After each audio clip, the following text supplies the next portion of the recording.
hindi ba? Minahal mo rin ako, hindi ba? Inibig mo rin ba ako?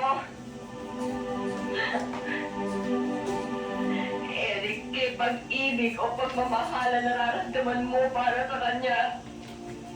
Para sa akin. Dito, nag-iisa ka lang. Inibig kita. Pero kung gusto mo akong iwan, sige! Sige, umalis ka na, Eric!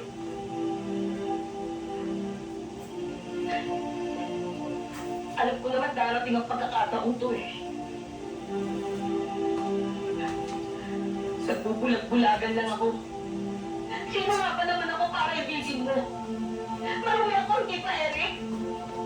Marumi ang katawan ko, ang kaluluwa ko, at ang espiritu ko, hindi ba? Para sana maintindihan mo ako. Ako? Naiintindihan mo ba ako?